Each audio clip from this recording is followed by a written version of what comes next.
오늘 우리에게 주신 하나님의 말씀은 베드로전서 3장 13절에서부터 17절까지의 말씀, 시약성경 379면입니다. 이 말씀을 목소리를 합하여 교독하겠습니다. 제가 먼저 읽겠습니다. 또 너희가 열심으로 선을 행하면 누가 너희를 해하리요. 그러나 너희를 위하여 고난을 받으면 복 있는 자니 그들이 두려워하는 것을 두려워하지 말며 근심하지 말고 너희 마음에 그리스도를 주로 삼아 거룩하게 하고 너희 속에 있는 소망에 관한 이유를 묻는 자에게는 대답할 것을 항상 준비하되 온유와 두려움으로 하고 선한 양심을 가지라. 이는 그리스도 안에 있는 너희의 선행을 욕하는 자들로 그 비방하는 일에 부끄러움을 당하게 하려 함이라. 다 같이 읽겠습니다. 선을 행함으로 고난받는 것이 하나님의 뜻일진데 악을 행함으로 고난받는 것보다 나으니라. 아멘. 할렐루야. 예. 여러분, 오늘 말씀의 제목이 의를 위하여 고난받으면입니다. 여러분, 예수님께서 8가지 복을 선언하셨지 않습니까? 그렇죠? 8가지 복을 선언하셨는데 그것을 우리가 팔복이라고 부르지 않습니까? 근데 그 복의 핵심은 뭡니까? 그 복의 핵심은 사실 성경 말씀에 보면 행복하다라고 번역하고 있어요. 그러니까 공동번역 성경에 보면 뭐뭐한 사람은 행복하다 이렇게 번역하고 있습니다. 그러면 여러분 하나 여쭤볼게요. 첫 번째 복이 뭐죠? 첫 번째 복. 심령이 가난한 자는 복이 있나니. 그렇죠. 그럼 또 하나 여쭤볼게요. 좀 어려운 질문입니다. 마지막 복은 뭘까요? 8번째. 마지막 복. 마지막 복이 뭘까요? 의를 위하여 박해를 받는 자는 뭐가 있다고요? 복이 있나니. 그렇습니다. 죄송합니다. 너무나 어려운 걸 물어본 것 같은데 그럼 또 하나 어려운 걸 물어볼게요.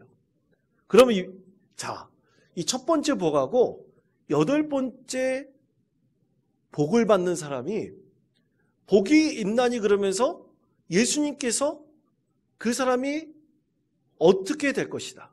무엇을 복으로 받게 될 것이다 라고 말씀하신 것이 있어요. 뭡니까?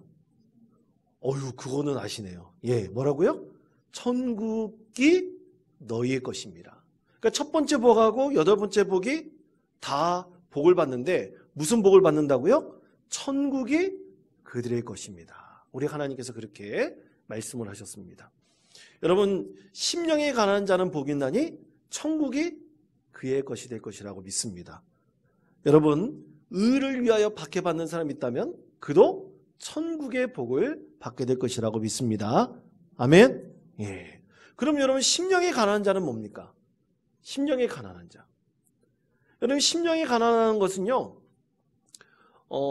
우리의 마음이 참으로 영적으로 온유하고 겸손한 것을 말합니다. 그래서 이 마음이 겸손한 사람은 절대로 자기가 하나님보다 높이 있는 자리에 있다고 생각하지는 않아요. 그래서 세상 사람들보다 늘 겸손하기를 바라고 또 하나님을 겸손하게 섬기기를 원하는 사람입니다. 그런데 한번 생각해 보십시오. 성경 말씀에 보면 천국에 들어갈 자에 대해서 말씀하실 때 예수님께서 굉장히 강하게 비유적으로 말씀하신 것들이 많아요. 그런데 예수님께서 또 그렇게 말씀하셨잖아요. 부자가 천국에 들어가는 것은 낙타가 어디 들어가는 것보다 어렵다고 그랬죠? 바늘귀에 들어가는 것. 근데 사실 번역은 그렇지 않다 그래요. 근데 그만큼 부자가 영적으로 마음이 겸손해지기가 굉장히 어렵다는 얘기를 말하는 것이죠. 여러분, 우리 교회 성도들은 다 부자입니까? 아니죠? 그렇죠? 여러분, 부자라고 했을 때 보통 요즘에 얼마가 있어야지 부자라고 말할까요? 한번 상상해 보시기 바랍니다.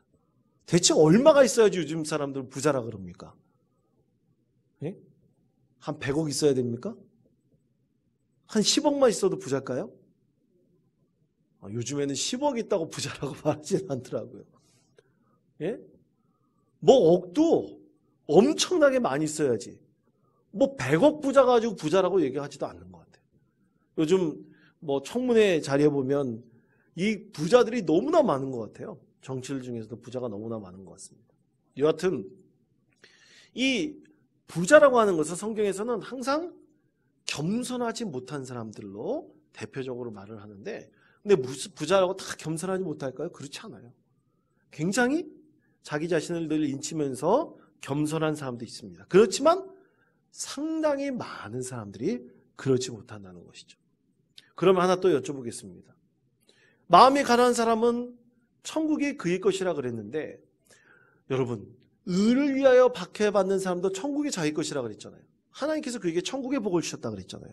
그런데 의를 위하여 박해받는 사람이 마음이 가난한 사람일까요? 그렇지 않은 사람일까요?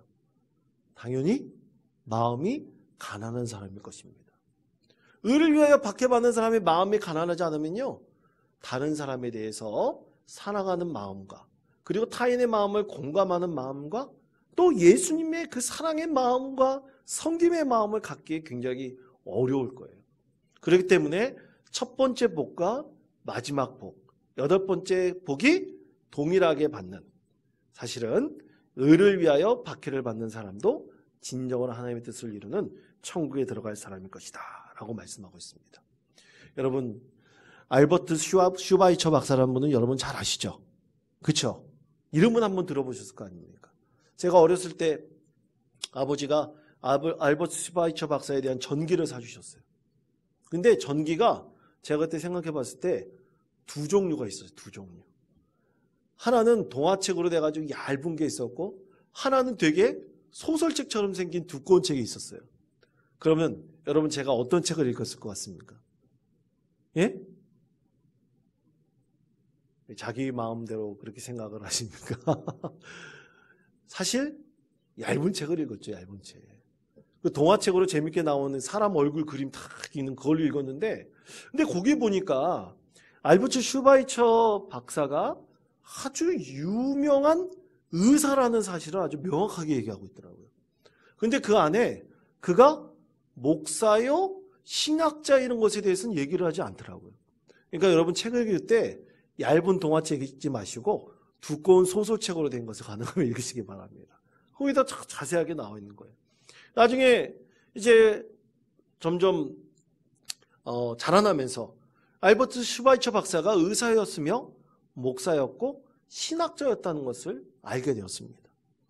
그런데 알버트 슈바이처 박사는 굉장히 신학계에서도 이단아처럼 취급당했던 분이었어요. 굉장히 진보적이고 또 어떻게 보면 레디컬한 신학을 주장했던 분이었어요. 근데 여러분, 레디컬하고 진보적인 신학을 주장했던 사람이 과연 겸손할 수 있을까요? 여러분 어떻게 생각하십니까? 우리는 많은 색깔의 많은 사람들이 이 색안경을 끼고 세상을 돌아볼 때가 참 많이 있어요. 그런데 여러분 기억하십시오. 진정으로 마음이 겸손하고 하나님을 영적으로 온전히 섬기려는 사람은 진보적인 신학이든 보수적인 신학이든 상관이 없어요. 그 가운데 되는 온전히 겸손히 누구만을 섬기는 거 있습니까? 하나님만을 섬기는 것이 그 안에 있는 것입니다. 그래서 나중에 알버트 슈바이처 박사는 자기가 그 음악적으로도 굉장히 유능한 분이었어요. 그분이 뭘 더 잘 쳤는지 아세요? 예? 피아노가 아니라 오르가니스트였어요. 오르가니스트. 천재였습니다. 천재. 그런데도 불구하고 자기가 모든 것을 다 내려놓고 아프리카에 가서 선교하면서 거기서 복음을 증거하고 수많은 사람들을 겸손히 섬겼던 믿음의 대표적인 사람이었다는 것을 우리는 반드시 기억해야 할 것입니다. 자, 그렇다면 여러분 중요한 것은 우리가 의를 위하여 박해를 받을 수가 있어요. 자기가 다 내려놓을 수 있습니다. 의를 위하여 박해를 받는 사람들, 그 사람들은 뭐가 자기 것이라 그랬죠? 천국이 하나님께서 복을 그에게 주셨다. 자기 것이다라고 분명히 말씀을 하셨습니다. 그런데 여러분, 그럼 의를 위하여 핍박받는 것, 의를 위하여 핍박받는 것, 그것이 진짜 의를 위하여 저항하고 행동하는 것. 요즘에 전 세계 뉴스를 보니까 엄청나게 많은 그 다툼들이 있고 갈등이 있더라고요. 거기에서 의를 이루려고 하는 사람도 있지 않습니까? 권력자들에 저항하는 사람도 있을 거 아니에요. 근데 그런 사람들이 다 천국에 들어가는 것입니까, 여러분? 성경 말씀대로 본다면 의를 위하여 핍박받는 자는 뭐 있다고요? 복을 받는데 천국에 들어갈 것이라고 그랬어요. 그럼 그런 사람들도 다 천국에 들어가는 건가요? 퀘스천 마크죠. 우리는 하나님의 절대적인 의를 통해서 이루어지는 구원의 계획에 대해서는 우리는 정확하게 알 수 없습니다. 그러나 분명한 것은 하나님의 의를 위하여 박해를 받는 자는 복이 있나니 그에게 무엇이 주어졌다고 말씀하셨습니까? 천국이 주어졌다 말씀하셨어요.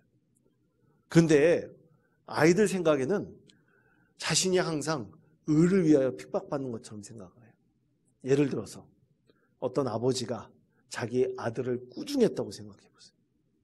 근데 꾸중했는데 아버지가 화가 나가지고 꾸중을 했어요. 여러분 솔직히 저도 아버지긴 하지만 자기가 화가 나가지고 자녀를 꾸중할 때가 있습니까?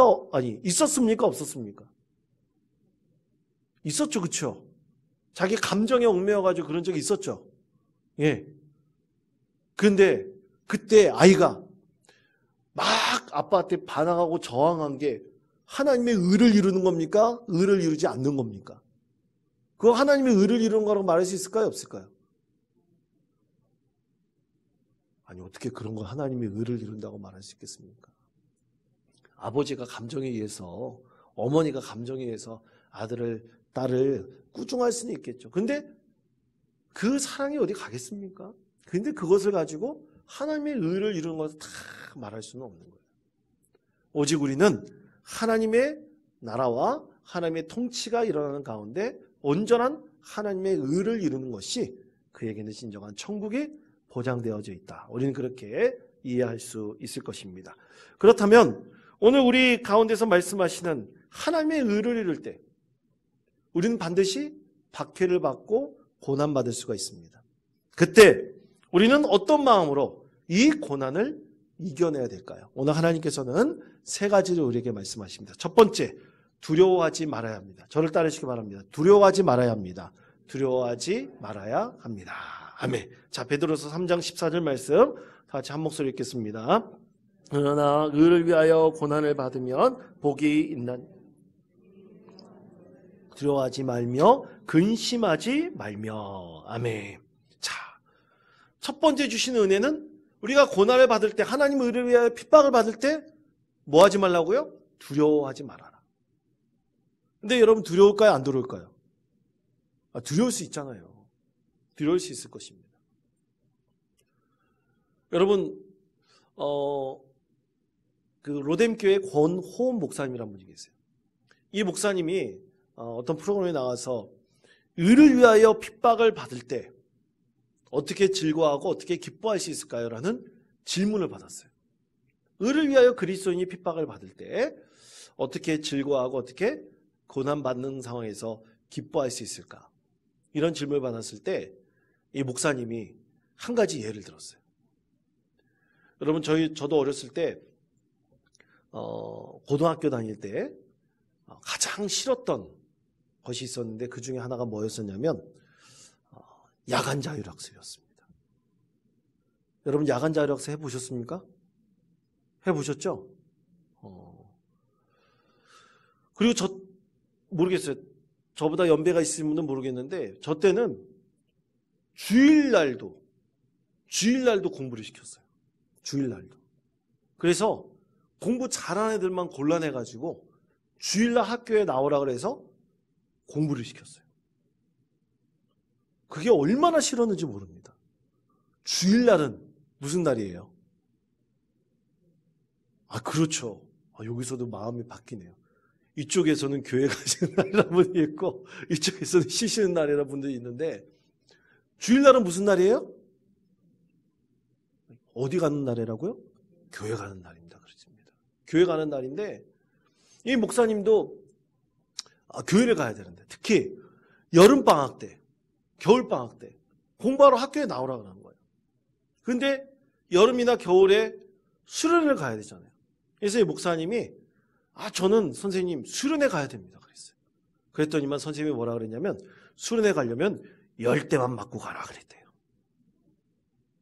그래서 이 목사님이 10대를 맞았어요. 열대를 맞는데 얼마나 서러웠겠습니까? 그렇죠? 얼마나 서럽겠어요. 근데 참 다행인 게 그렇게 맞고 운동장에 나가봤더니만 자기처럼 맞고 선생님한테 맞고 운동장에서 눈물을 흘리는 그 그리스도인 학생들이 있었던 거예요. 근데 그들 다 보니까 얼마나 마음이 짠한지 하늘을 탁 쳐다봤는데 거기 있는 학생들이 다 눈물을 주르륵 흘렸다고 합니다.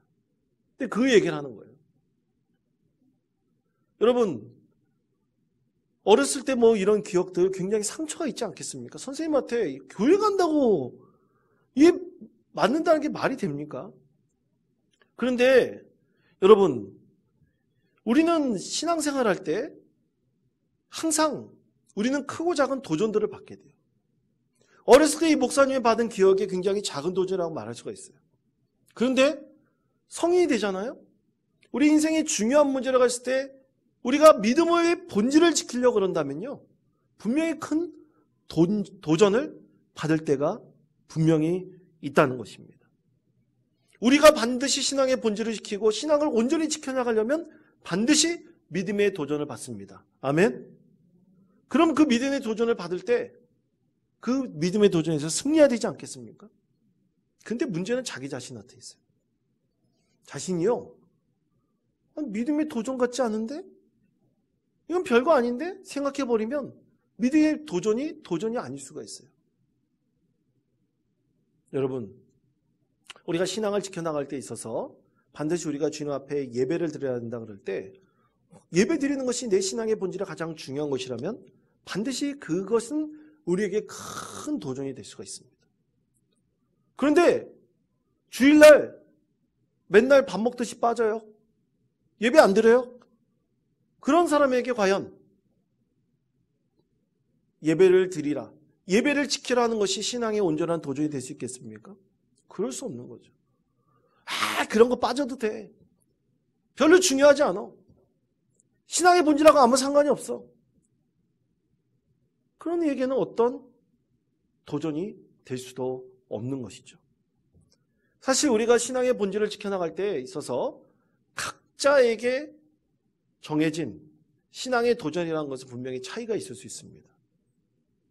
그러나 우리에게 하나님께서 그 사람에게 주어진 각자의 몫에 주어진 신앙의 도전을 우리가 반드시 이기려고 한다면 우리가 분명한 것은 신앙의 본질을 지켜나가려고 할 때 그 도전은 더욱더 큰 것이 될 것이라고 믿습니다.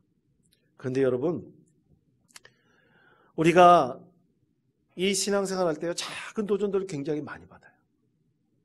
그런데 이 작은 도전들에서 우리가 실패하잖아요. 작은 도전들에 자꾸만 쓰러지잖아요. 그러면요, 나중에 큰 도전이 오더라도 그것이 큰 도전인지를 모를 가능성이 굉장히 큽니다.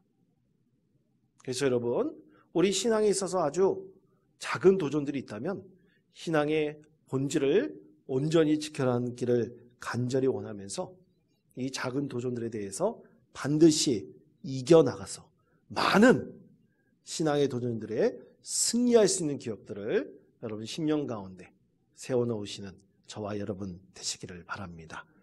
작은 구멍이 점점 내버려 두면요, 거기에 큰 물이 나서 결국에는 둑이 무너져 버리는 법이에요.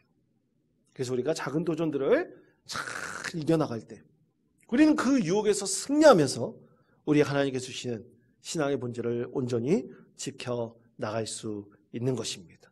그러므로 우리가 당하는 의를 위하여 우리가 하나님의 의를 이루려고 할 때 당하는 여러 가지 도전들에 대해서 우리는 결코 두려워하지 말고 그 도전들에 대해서 반드시 승리할 수 있는 믿음의 성도 되시기를 바랍니다. 자, 두 번째는 이것입니다. 우리가 이런 의를 위하여 핍박받는 것 다 하나님의 뜻임을 우리가 분명히 알아야 됩니다. 누구의 뜻이라고요? 하나님의 뜻이라는 것이에요. 자, 베드로전서 3장 16절 17절 말씀을 다 같이 한 목소리 읽겠습니다. 선한 양심을 가지라. 선행을 욕하는 자들로 그 비방하는 일에 부끄러움을 당하게 하려 함이라. 선을 행함으로 고난받는 것이 하나님의 뜻일진데 악을 행함으로 고난받는 것보다 나으니라. 아멘. 자, 그렇습니다. 우리가 선한 양심을 가지고 하나님의 뜻을 이루려 할 때요, 반드시 고난이 있고 고통이 있습니다. 그런데 우리는 선한 양심의 외침을 우리는 반드시 들어야 해요. 들어야 됩니다. 하나님의 선을 우리가 이루려고 할 때는요, 우리는 하나님이 그것이, 이 17절 말씀 한번 봅시다. 17절 말씀 우리 다시 한번 한 목소리 읽겠습니다. 선을 행함으로 고난받는 것이 하나님의 뜻일진데 악을 행함으로 고난받는 것보다 나으니라. 아멘. 선을 행함으로 고난받는 것이 누구의 뜻이라고요? 하나님의 뜻이다. 반드시 그렇다는 거예요. 선을 행함으로 반드시 고난의 상에 안 올래야 안 올 수가 없다. 왜냐하면 악은 항상 하나님의 선과 반대잖아요. 어둠을 이기려면 빛이 있어야 되듯이 항상 반대이기 때문에 우리는 선을 행하려면 반드시 세상의 고난을 받게 되어 있는 것입니다. 여러분, 베드로도 이런 고난을 참 많이 받았어요. 오늘 말씀을 기록하고 있는 베드로도 많은 고난을 받았습니다. 여러분, 사도행전 말씀에 보면 베드로가 처음 받았던 고난이 있어요. 그 고난이 뭐냐면 베드로가 성전에 나가서 이제 예배를 드리려고 그럴 때, 베드로와 요한이 성전에 나가서 예배 드리려고 그럴 때 성전 미문에서 누구를 만납니까? 안진뱅이를 만나잖아요. 안진뱅이하고 눈이 탁 마주쳤어요. 이렇게 저와 함께 우리 권사님 눈 마주치듯이 눈이 딱 마주쳤어요. 마주쳤는데 그러면 이 성전 미문에 앉은 안진뱅이가 눈이 마주쳤으니까 사실 이건 얼마나 저를 기입니까? 그런데 이 사람이 원하는 건 다른 거였어요. 베드로에게 원했던 것이 뭐였었냐면 돈 달라는 거였어요. 구걸하는 거였습니다. 한 푼 주십시오. 이 불쌍한 영혼에게 한 푼 정량하십시오. 이 동량하십시오. 이거였어요. 그런데 베드로가 아주 유명한 선언을 하지 않습니까? 뭐라고 선언합니까? 은과 금은 내게 없습니다. 그러나 내게 있는 것으로 당신에게 주겠습니다. 나사렛 예수 그리스도의 이름으로 일어나십시오. 걸으십시오 하고 선포했을 때 어떻게 됐어요? 자꾸 일어나 했을 때 그가 그 자리에서 걷고 뛰었다라고 말씀하고 있습니다. 아멘. 그러니까 자기가 갖고 있는 것이 뭐예요? 베드로가 갖고 있는 성령의 능력으로 그것을 선포했을 때 하나님께서 그에게 구원의 은혜를 베풀어 주셨던 것이죠. 돈보다 더 좋은 게 어디 있겠습니까? 이렇게 더 큰 것이 어디 있겠어요? 그러니까 하나님께서 그렇게 은혜를 베풀어 주셨는데 그것을 보고 베드로가 성전에 나와가지고 거기 솔로몬 행각이라는 곳에서 수많은 사람들에게 그것을 시작으로 뭐래요? 복음을 증거합니다. 설교를 해요. 그때 몇 명이 회개하였냐면 성경 말씀이 정확하게 말씀하고 있습니다. 5천 명이 회개했다고 말씀하고 있습니다. 5천 명이. 5천 명이 예수를 믿었어요. 그리고 그 즉시 베드로와 요한이 제사장들과 그리고 그 사두개인들 그리고 성전 경비대장에게 끌려가서 감옥에 갇혔어요. 여러분, 우리가 하나님의 선을 이루어갈 때 반드시 박해가 있을까요? 없을까요? 박해가 있을 수밖에 없어요. 우리가 그것을 분명히 깨달아야 됩니다. 그 대신 그렇게 박해가 있지만 고난이 있지만 이것은 누구의 뜻이라고요? 하나님의 뜻이다. 하나님께서 그 일을 통해서 역사하시고 하나님의 선을 이루신다는 것을 우리가 분명히 알아야 합니다. 자, 그렇다면 여러분, 이 하나님의 선을 이룰 때 반드시 거기 가운데 이 박해가 있다는 것을 우리가 분명히 알아야 된다 그랬는데 우리가 또 이것에 빗대어서 이런 질문을 할 수 있어요. 그러면 예수님을 믿지 않는 사람에도 불구하고 하나님의 선하신 뜻이 그에게 나타날 수 있을까? 예수님을 안 믿는 사람에게도 하나님의 선하신 뜻이 나타날 수 있을까요? 없을까요? 있을까요? 없을까요? 있다면 설명할 수 있어야 되잖아요. 그렇죠? 하나님의 선하신 뜻이 믿지 않는 사람에게도 일어난다면 우리는 그것을 어떻게 이해할 수 있을까요? 이것에 대해서 설명한 유명한 신학의 아버지라는 사람이 있어요. 그것이 바로 칼 바르트라는 사람입니다. 칼 바르트라는 신학자가 이것에 대해서 설명하기로 객관적 화해론이라고 이름을 붙였어요. 저를 따라하시기 바랍니다. 객관적 화해론. 되게 어렵죠? 어렵죠? 이 무슨 뜻이냐? 여러분, 우리가 구원을 이룬다 그럴 때, 우리가 부활절 그러면, 그 성탄절 그러면 예수 믿는 사람들만 위한 겁니까? 여러분, 부활절 성탄절이 예수 믿는 사람들만 위한 거예요? 아니에요.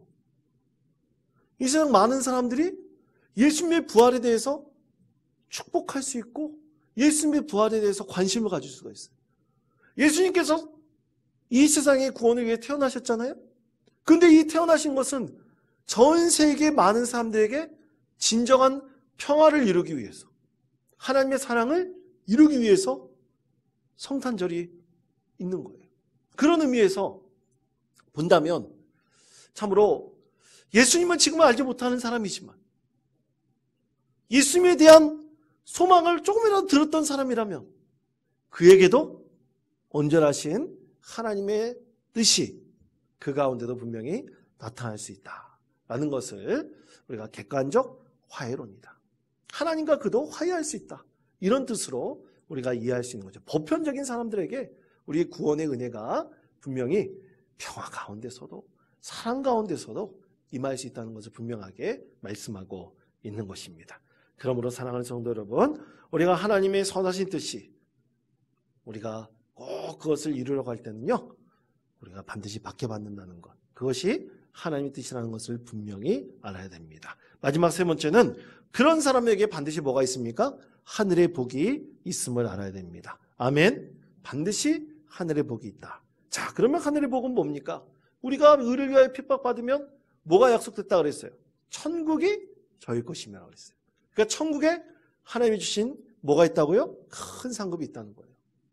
이 지상 가운데 상급이 아니라 하늘나라에 하나님께서 우리를 위해서 예배 놓으신 큰 상급이 있다는 것입니다. 우리 신앙의 선배들 중에서 이런 분들이 굉장히 많았어요. 여러분 보고 계시는 구역 공과 교재에 보면 한 사람에 대한 이야기가 있어요. 그 사람은 누구냐면 독립운동가 이동희 선생님에 대한 이야기가 있습니다. 그는 별명이 강화의 바울이라는 별명을 갖고 있었어요. 복음 증거에는 아주 최선을 다하는 사람이었습니다. 그러면서 그는 그리스도인이 복음을 증거하는 것은 나라의 독립을 위해서 반드시 이루어온 것이다. 교회가 복음을 증거하여 많은 사람들에게 성경을 가르치고 교육을 하는 것은 나라의 독립을 위해서 반드시 필요한 것이다. 그는 그렇게 주장을 했어요. 그래서 민족 교육과 신앙의 복음이 일치되어 있고 그것이 나라의 독립을 위해서 가장 필요한 것이다. 그렇게 주장을 하면서 열심히 독립운동을 했습니다. 그때 그가 일으켰던 운동이 있어요. 그 운동을 가리켜 일동일교 운동이라고 있습니다. 저를 따르시기 바랍니다. 일동일교 운동. 일동일교 운동. 그것이 뭐냐? 그것은 뭐냐면 한 마을에 반드시 교회 하나 그리고 학교 하나를 세우는 운동이에요. 교회와 학교를 세우는 운동이에요. 왜냐하면 교회가 학교가 되어서 많은 문맹의 이 조선인들을 교육시키고 그리고 민족 독립의 그 어떤 마음의 깨우침과 지식을 이 교육을 통해서 알려주었다는 거예요. 깨닫게 해주었다는 거예요. 그래서 일동일교 운동을 일으켰던 아주 유명한 독립운동가가 바로 이동희 선생님이었던 것입니다. 사랑하는 성도 여러분, 우리 신앙은 바로 나라와 민족을 위한 것이에요. 그리고 우리가 나라와 민족을 위해서 했을 때 핍박받을 수 있어요. 그 대신 우리는 누구의 뜻을 이뤄야 됩니까? 하나님의 뜻을 이뤄야 됩니다. 그때 하나님께서 반드시 우리 그리스도인들 가운데 역사하셔서 하늘에 큰 복을 허락하시고 천국에 들어갈 은혜를 우리 가운데 약속하실 것입니다. 이런 소망을 가지고 의를 위하여 고난을 받는 것 우리가 두려워하지 말고 늘 믿음 가운데 이 어려움이 있더라도 그것을 반드시 이겨나갈 수 있는 믿음의 성도 되시기를 간절히 축원드립니다.